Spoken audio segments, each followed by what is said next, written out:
ഒരേയൊരു നടൻ ഒറ്റയ്ക്ക്, ഒറ്റ കഥാപാത്രമായി, മനുഷ്യ ശബ്ദത്തിൻ്റെ അനന്ത സാധ്യതകളിലൂടെ, മനുഷ്യ മനസ്സിൻ്റെ സങ്കീർണ ഭാവങ്ങളിലൂടെ, വിനോദ് എന്ന കഥാപാത്രത്തിലൂടെ കടന്നു ചെല്ലുന്നു രാത്രിയിലെ കാവൽക്കാരൻ.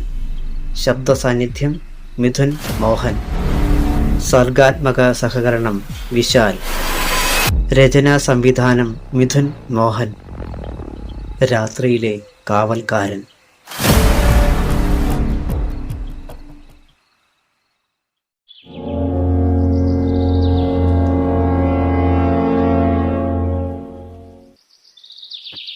ഹോ, 5 ഏക്കർ! ഈ കാട് പിടിച്ചു കിടക്കുന്ന പറമ്പിന് നടുവിൽ ഇത്ര വലിയൊരു വീട്!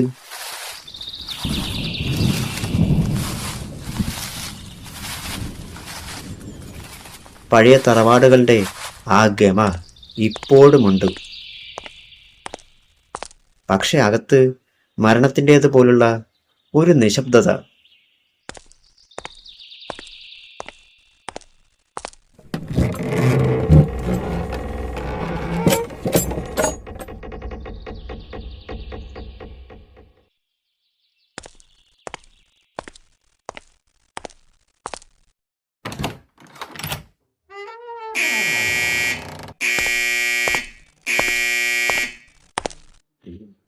ആഹാ, മുതലാളി ഉണർന്നോ? പേടിക്കണ്ട കേട്ടോ, ഞാൻ വിനോദ്. ഇന്നു മുതൽ നിങ്ങളെ നോക്കാൻ വന്ന പുതിയ ആൾ. പേടിക്കാനൊന്നുമില്ല, ഞാനിവിടെ തന്നെ ഉണ്ടാകും.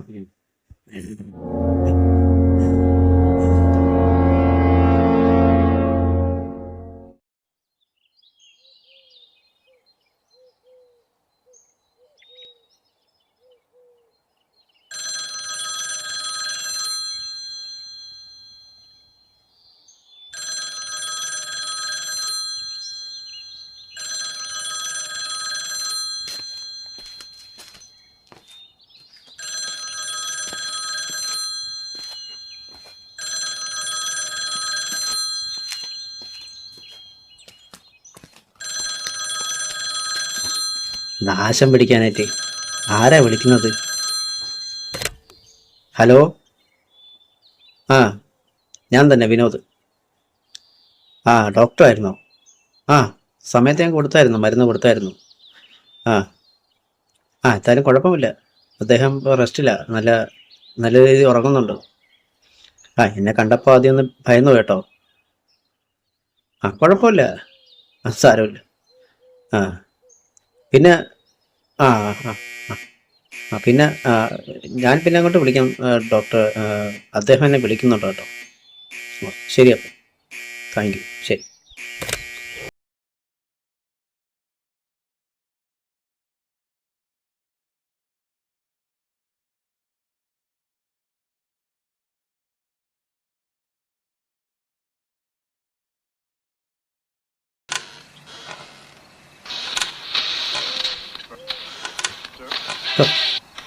എന്ന് നോക്കിയാലും ഒരു സിനിമ തന്നെ. ചാനലിൽ മറ്റൊരു കാര്യമില്ല. പിന്നല്ല.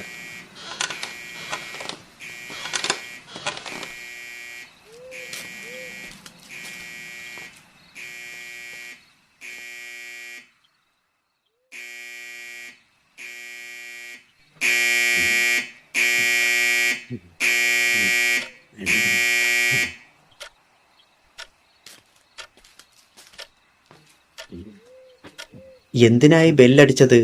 ഓ, വിശക്കുന്നുണ്ടോ? ആ കണ്ണ് കണ്ടാൽ അറിയാം. നേരം ഒരുപാടായില്ലേ, ഞാൻ കഞ്ഞി എടുക്കാം. ഇവിടെ ഈ വലിയ വീട്ടിൽ നിങ്ങൾ ഒറ്റയ്ക്കാണല്ലോ മുതലാളി. മക്കളും ബന്ധുക്കളുമൊക്കെ ഇവിടെ പോയി.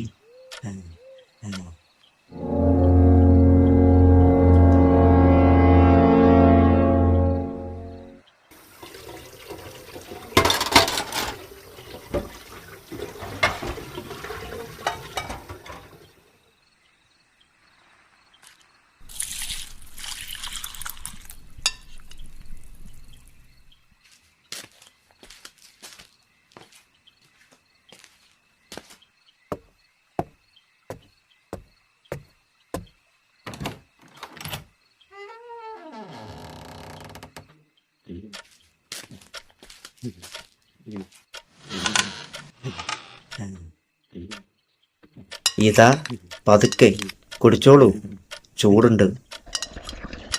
ആ, മിടുക്കൻ. നിങ്ങൾ ഈ കിടപ്പിലായപ്പോൾ എല്ലാവരും ഇട്ടേച്ചു പോയി അല്ലേ? ഈ 5 ഏക്കർ പുരയിടം ഒന്ന് വെട്ടിത്തെളിച്ചാൽ മാത്രം മതി കോടികൾ കിട്ടാൻ. പക്ഷേ അതൊന്നും അനുഭവിക്കാൻ നിങ്ങൾക്കാവില്ലല്ലോ.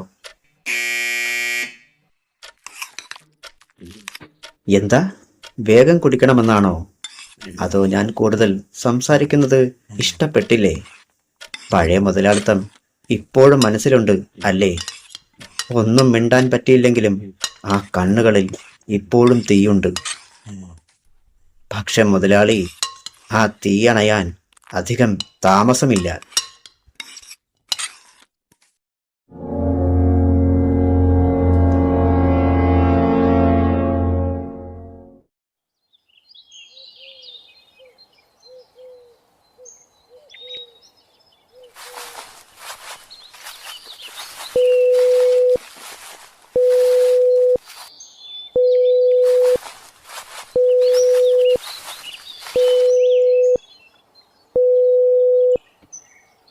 ഓ, മൊബൈൽ റേഞ്ച് ഇല്ല ഇവിടെ.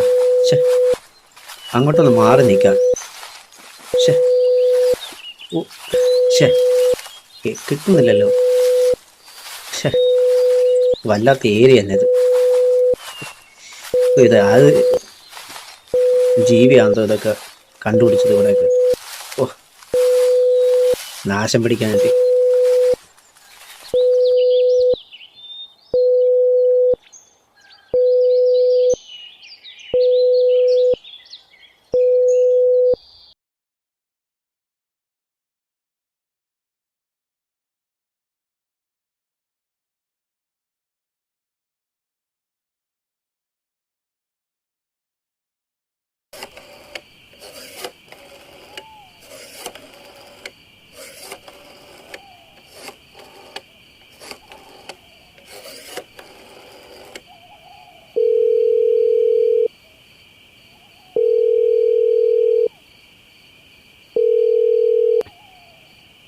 ആ, അതെ.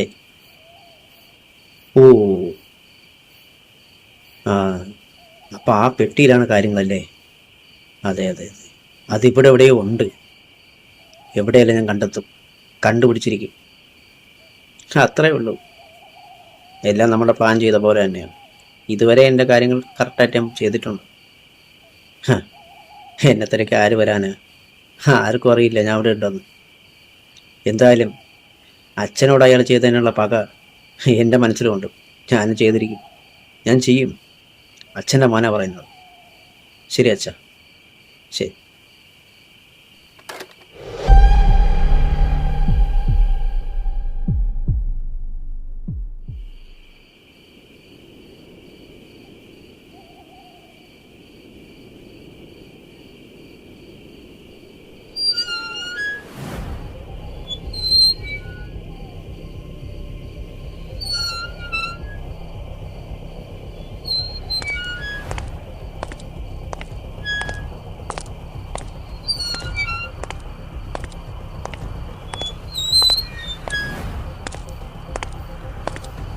ആ ഇരുമ്പ് പെട്ടി, അത് ഈ മുറിയിൽ തന്നെ എവിടെയോ ഉണ്ട്. ഈ വീടിൻ്റെ ആധാരവും പഴയ സ്വർണ്ണ നാണയങ്ങളുമൊക്കെ അതിലാണെന്ന് പറയപ്പെടുന്നു. മുതലാളി ഉറങ്ങിയോ?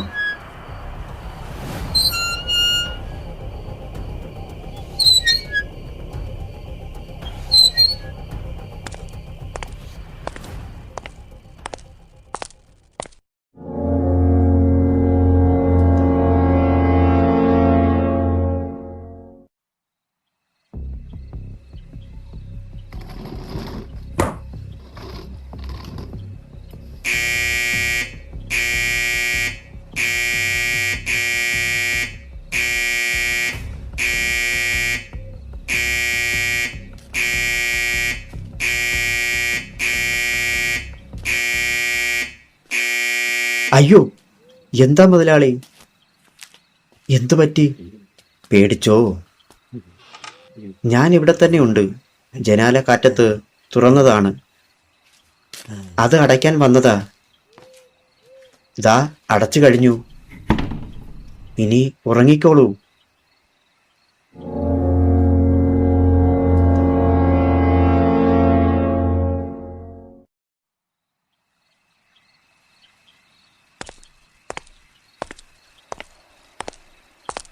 നിങ്ങളുടെ ഈ ബെല്ലിന് എന്നെ അധികകാലം തടയാനാവില്ല. ഞാൻ വന്നത് നിങ്ങളെ നോക്കാൻ മാത്രമല്ല, എൻ്റെ അച്ഛനെ ഈ പടിയിറക്കി വിട്ടതിന് പകരം ചോദിക്കാനാണ്. അന്ന് അച്ഛൻ നിങ്ങളുടെ കാല് പിടിക്കുമ്പോൾ നിങ്ങൾ ഇതുപോലെ നിശബ്ദനായിരുന്നു. ഇന്ന് കാലം തിരിഞ്ഞു വന്നു. ഇപ്പോൾ ഞാൻ ഈ വീടിൻ്റെ കാവൽക്കാരൻ.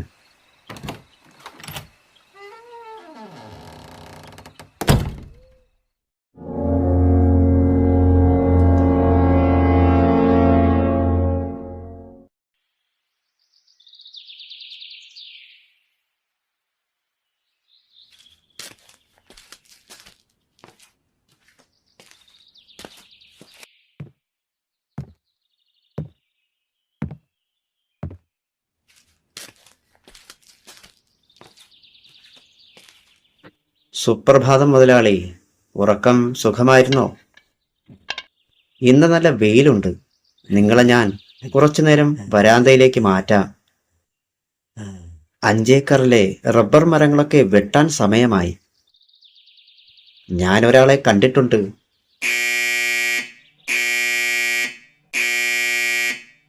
ഓ, ദേഷ്യം വരുന്നുണ്ടോ? നിങ്ങൾക്ക് സമ്മതമല്ല. പക്ഷെ ഇപ്പോൾ തീരുമാനങ്ങൾ എടുക്കുന്നത് നിങ്ങളല്ല, ഞാനാണ്. നിങ്ങൾ വെറും ഒരു ശരീരം മാത്രമാണ്. ഞാൻ നിങ്ങളുടെ ശബ്ദമാകും. പുറം ലോകത്തോട് ഞാൻ പറയും മുതലാളിക്ക് എല്ലാം സമ്മതമാണെന്ന്.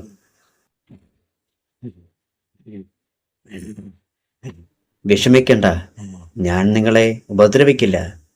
അവസാന ശ്വാസം വരെ നോക്കും. പക്ഷേ ഈ സ്വത്തുക്കളും അധികാരവും അത് ഇനി എന്റേതാണ്. എനിക്കിവിടം ഇഷ്ടപ്പെട്ടു. ഇനി എന്റെ ചട്ടങ്ങൾ മാത്രം നിങ്ങൾ അനുസരിക്കും. അതെന്റെ ഔദാര്യം മാത്രം. അത് എപ്പോഴും ഓർമ്മിച്ചോണം കേട്ടോ.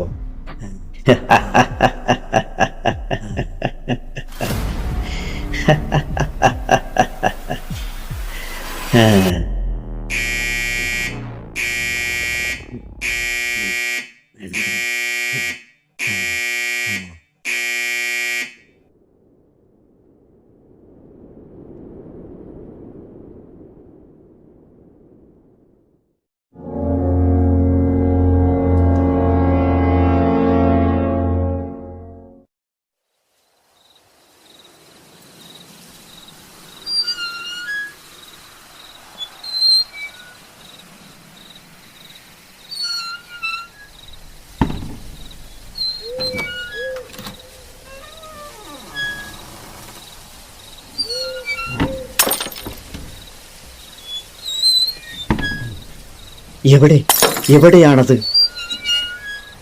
ഈ 5 ഏക്കർ പുരയിടത്തിന്റെ ആധാരവും നിന്റെ ആ പഴയ സ്വർണശേഖരവുമുള്ള ആ ഇരുമ്പ് പെട്ടി.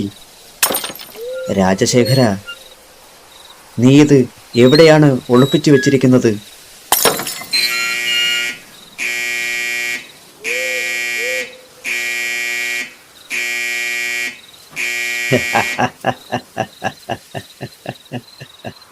അടിക്ക്, ആ ബെല്ല് അടിച്ച് തകർക്ക്. ആരും കേൾക്കാനില്ല. ഈ 5 ഏക്കർ ദൂരത്ത് മറ്റൊരു മനുഷ്യനില്ല. നിന്റെ മക്കൾ പോലും നിന്നെ ഉപേക്ഷിച്ച് പോയത് ഈ സ്വഭാവം കൊണ്ടല്ലേ? നിന്റെ ഈ അഹങ്കാരം ഞാനിന്ന് തീർക്കും. കിട്ടി, ഇതാണല്ലേ അത്? ഇത്രയും കാലം നിന്റെ കട്ടിലിന് താഴെയായിരുന്നോ ഇത്? ഓ, ഇതിന് എന്ത് ഭാരമാണ്! പൂട്ടാണല്ലോ. ഇതിന്റെ താക്കോൽ എവിടെ?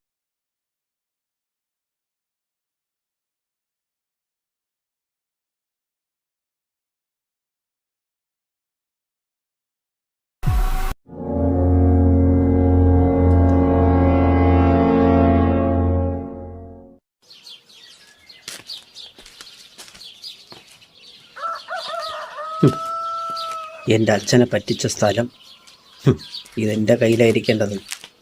നായിൻ്റെ മോൻ. എന്തായാലും ഈ സ്ഥലം കൊള്ളാം. വളരെ മനോഹരമായിട്ടുണ്ട്. എന്തായാലും ഇതെൻ്റെ കയ്യിൽ വരാൻ പോവുകയല്ലേ, അതുവരെ കാത്തിരിക്കാം. കള്ള നായിൻ്റെ മോൻ എൻ്റെ അച്ഛനെ പറ്റിച്ച സ്ഥലം. കിളവൻ്റെ പേടി ഇതുവരെ മാറിയിട്ടില്ല കേട്ടോ. ഭയന്നിരിക്കുക. എന്ത് ചെയ്യുമെന്ന് പറയാം. കിളവൻ എല്ലാവരും സംശയമാണ്. ഞാൻ കിളവനെ തട്ടിക്കളയുന്ന പേടിയായിരിക്കും. കിളവൻ്റെ കാര്യം. പെട്ടിയുടെ താക്കോൽ ആദ്യം കണ്ടുപിടിക്കണം. അതാണ് ആദ്യത്തെ ടാസ്ക്. പക്ഷേ ഞാൻ എല്ലായിടത്തും തിരഞ്ഞു നോക്കി, പക്ഷെ കിട്ടിയില്ല.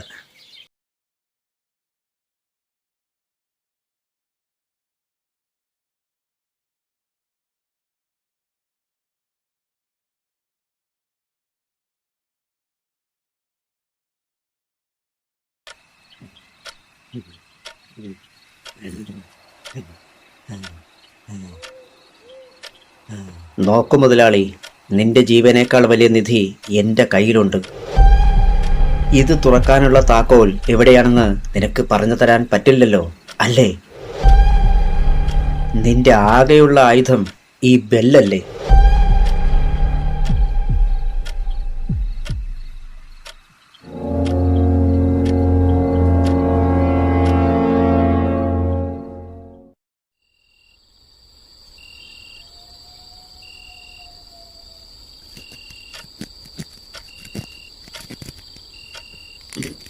ദാ നിന്റെ ശബ്ദം ഞാൻ അറുത്തു മാറ്റിയിരിക്കുന്നു.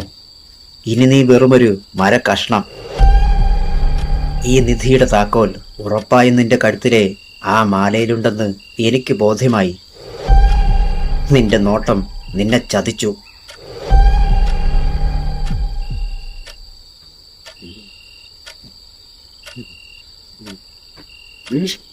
കിട്ടി.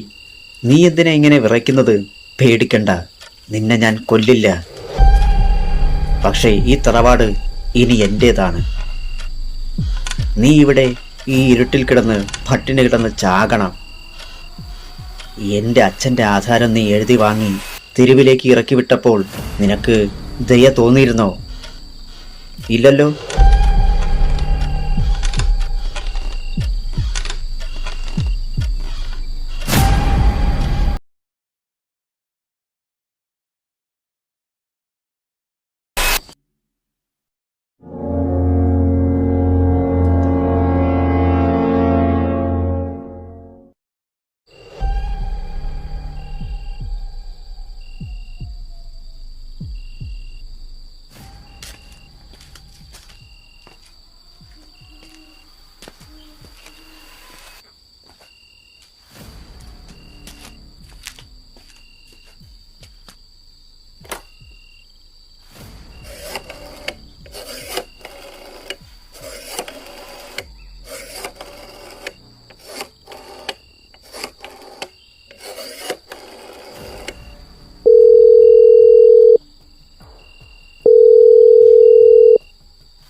ഹലോ. ആ, എല്ലാം പ്ലാൻ ചെയ്ത പോലെ തന്നെ. അതിന് യാതൊരു മാറ്റവുമില്ല. ആ ആ എല്ലാം അച്ഛൻ്റെ തീരുമാനം പോലെ. അതെ, അങ്ങനെ ചെയ്തില്ലെങ്കിൽ അയാളെ കൊല്ലാനും മടിക്കത്തില്ല. അച്ഛൻ്റെ മോനല്ലേ. ഓ ഓ അതത്രയേ ഉള്ളൂ. അച്ഛൻ കരുതും പോലെ അത്ര വിഡ്ഢിയൊന്നുമല്ലല്ലോ ഞാൻ കരുതും പോലെ തന്നെ കാര്യങ്ങൾ നീക്കിയിരിക്കും. അച്ഛൻ ധൈര്യമായിട്ടിരിക്കും. ഞാനല്ലേ പറയുന്നത്. അപ്പം ഞാൻ വെക്കട്ടെ.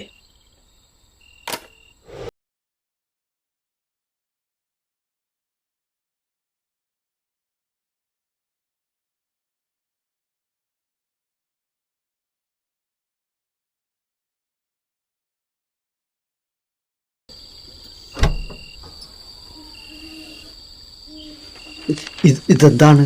ഇതിൽ ആധാരമില്ലല്ലോ. കടലാസുകൾ, പഴയ കുറെ കത്തുകൾ മാത്രം. കടബാധ്യത മൂലം പുരയിടം ജപ്തി ചെയ്തിരിക്കുന്നു. ഏ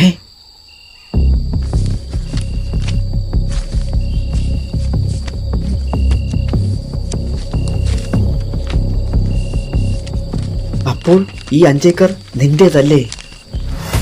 ബാങ്കിൻ്റെതാണോ? നീ എന്നെ ചതിക്കുകയായിരുന്നോ? ഈ പഴയ വീടും പറമ്പും എല്ലാം ലേലത്തിലാണോ? അപ്പോൾ നിന്റെ കയ്യിൽ ഒന്നുമില്ലേ? നീ ചതിച്ചു, എന്നെ നീ ചതിച്ചു, കൊടും ചതി.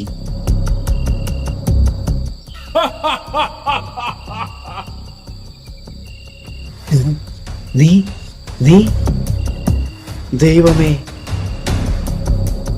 ഞാൻ എന്തൊക്കെയാണ് ഈ കാണുന്നത്?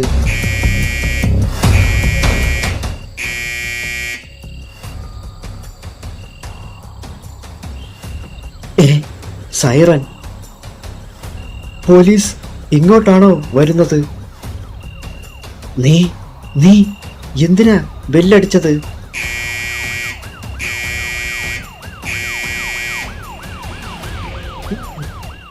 വേണ്ട, എന്നെ വെറുതെ വിടൂ. എനിക്ക് ഈ സ്വത്ത് വേണ്ട, ഒന്നും വേണ്ട. നോ.